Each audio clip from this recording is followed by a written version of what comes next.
రేపటి ఈస్టర్ పర్వదినమున ఈ ఉదయకాలంలో మేమంతా వ్యాపారవర్తని ఒక ఆత్మను సంపాదించడానికి ఒకటి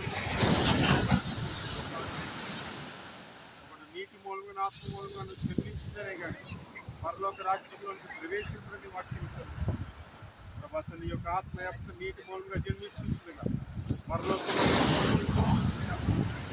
ఈ యొక్క కార్యక్రమం జరిపిస్తుంటుందిగా నీవే దిగి వచ్చి పరలోక సైన్య సమూహమును దిగి వచ్చి నీ హస్తముల ద్వారా ఈ కార్యం జరిగించున్నాను. ఇప్పుడు చెప్పబడిన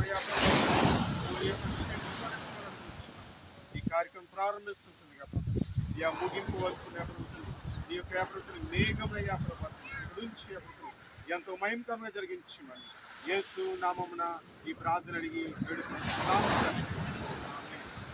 హల్లెలూయా స్తుతి మహిమా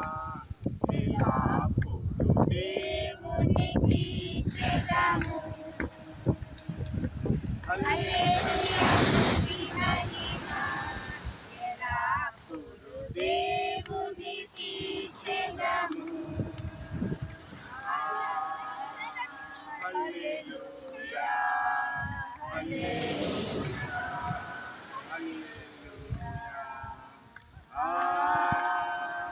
హల్లెలూయా హల్లెలూయా హల్లెలూయా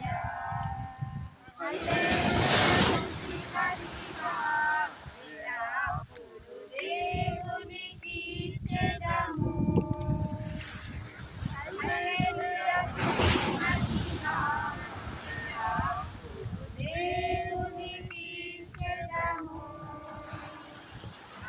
సైన్యములకు అధిపతి అయిన ఆ దేవుని స్తుతించెదము.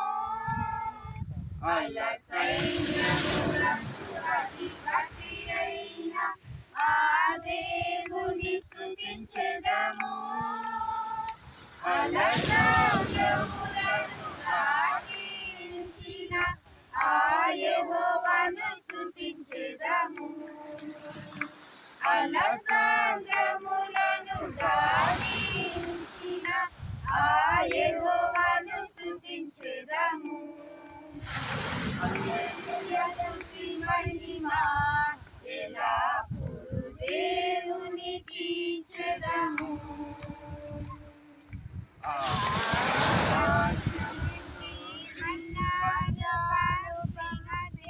దేవుని స్తుతించెదము.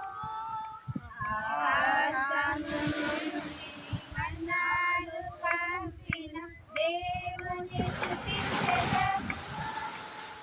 బండ నుండి మధుర జలములు పంపిన ఆ యెహోవాను స్తుతించెదము.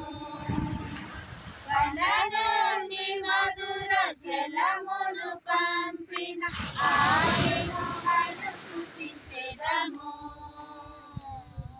హల్లెలూయా స్తుతి మహిమా ఎల్లప్పుడూ దేవునికి చెల్లును. హల్లెలూయా. పరిశుద్ధ గ్రంథం నుండి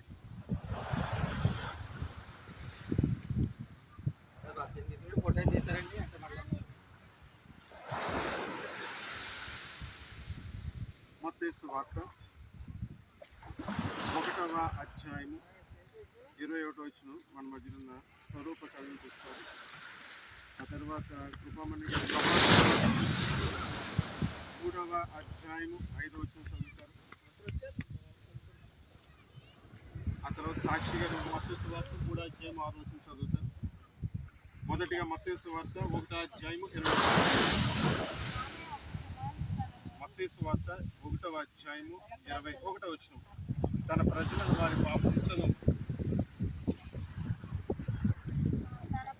వారి పాపములను నుండి ఆయనే రక్షించిన కనుక ఆయన. యోహాను సువార్త 3వ అధ్యాయం 5వ వచనం. యేసు ఇట్లా నీటి మూలముగా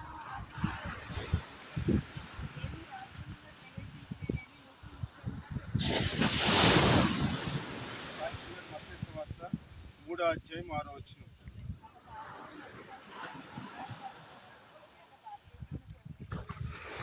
ప్రశాంతి గారు మార్కు వార్త 16 అధ్యాయం 16 వచ్చింది. తర్వాత రమ్య గారు లోకస్ వార్త 3 అధ్యాయం 3 వచ్చింది. పొందినవాడు రక్షింపబడును, నమ్మని వానికి శిక్ష అంతటతడు వచ్చి పాపక్షమాపణ నిమిత్తము మారు మనసు విషయమైన బాప్తిసం పొందవలెనని యోర్దాను నది ప్రదేశమంతటా ప్రకటించుచుండెను.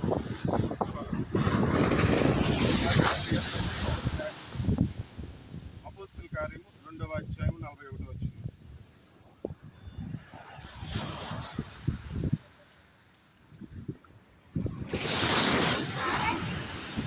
వాక్యం అంగీకరించిన వారు బాప్తిస్మ పొందిరి. ఆ దినమందు ఇంచుమించు 3000 మంది చేర్చబడిరి. ఎంత కూడి వచ్చింది అందరికీ ప్రభు పేరట వందనాలు చెల్లిస్తున్నాం. ఈ రోజున దేవుడు మరలా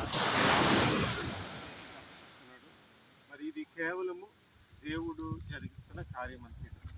పరిశుద్ధాత్ముడు తానే దిగి వచ్చి మరి మందిరంలో మరి ఈ బిడ్డ వాక్యం ద్వారా బలపడి యేసుక్రీస్తు ప్రభు వారి సొంత రక్షకుడిని అంగీకరించి ఆయనే నిజమైన దేవుడిని ఒప్పుకొనొచ్చు. మరి ఈరోజు నీటి బాప్తిస్మ కార్యక్రమానికి ఈ బిడ్డ సిద్ధపడ్డారు. ఈ బిడ్డ అంతం వరకు మరి నమ్మకంగా జీవించడానికి దేవుడే సహాయం చేస్తారు. మరి దేవుడి వైపు చూస్తూ ప్రార్థన చేస్తూ బలముగా ముందుకు సాగలే రీతిగా దేవుడు అట్టి కృపను బిడ్డకు దయచేయండి గాక. ఆమేన్. పాస్టర్ గారు మాట్లాడిన తర్వాత నీటి బాప్తిస్మ కార్యక్రమం. ప్రకటన గ్రంథము 21వ అధ్యాయము 27వ వచనంలో ఇలాగుందమ్మా. బాప్తిసం తీసుకునే శ్రద్ధగా ఉంటే ప్రకటన గ్రంథం గొర్రె పిల్ల యొక్క జీవ గ్రంథమందు రాయబడిన వారే దానిలో ప్రవేశించరు కానీ నిషిద్ధమైనది ఏదైనాను అసత్యమైన దానిని అబద్ధమైన దానిని జరిగించువాడైనను దానిలోనికి ప్రవేశింపడు అని రాయబడింది. గొర్రె పిల్ల యొక్క జీవ గ్రంథమందు ఇప్పుడు నీ పేరు రాయబడుతుంది. అదే బాప్తిసం. దీనిలో రాయబడ్డ వారే పరలోక రాజ్యం చూస్తారు. రాయబడిన మట్టుకు సరిపోదు కానీ రాసిన దేవుని ఆలోచన ప్రకారం దేవుని మాట ప్రకారం జీవించమని వెనకటి చూడకూడదు. విగ్రహాలే పెట్టకూడదు, విగ్రహాలు పెట్టుకోకూడదు. దేవుని కోసం నిలబడాలి. దేవుడే యేసుక్రీస్తు ప్రభువారు నా నిజ దేవుడని అంగీకరించి దేవుడు నిలబడాలి. పరలోక రాజ్యాన్ని దేవుడు మీకు అనుగ్రహిస్తాడు. మహాపరిశుద్ధుడ నిజమైన గొర్రె పిల్ల జీవ గ్రంథమందు రాయబడిన వాడు మాత్రమే లోనికి ప్రవేశిస్తాడు, పరలోక రాజ్యంలోకి ప్రవేశిస్తాడని నీ వాక్యం చదివిస్తుంది. మరి నీ బాప్తిసాన్ని చేత పట్టుకొని గొర్రె పిల్ల జీవ గ్రంథమందు ఈ బిడ్డ పేరు నువ్వు నమోదు చేస్తున్నావు. ఇదిగోనైనా నువ్వు నీ రాజ్యం వచ్చేటప్పుడు ఈ బిడ్డను తప్పక జ్ఞాపకం చేసుకుంటా ఉంటావు. ఇదిగో మేఘం ఎక్కే అవకాశం ఇదిగో ఈ బిడ్డను బలపరిచి దీవించండి. మరలా వెనక తట్టు చూడకుండా ముందుకు సాగిపోయే గొప్ప భాగ్యం ఈ బిడ్డకు దయచేయండి. యేసు నిజమైన దేవుడని ఈ బిడ్డ అనేక మందికి సాక్షులుగా అనేక మందికి వెల్లడిపరిచే బిడ్డగా ఈ బిడ్డ నిలవబెట్టండి. ఇదిగో నీ చిత్త ప్రకారము జీవించే భాగ్యము ఈ బిడ్డకు దయచేయండి. అద్భుతం చేయండి.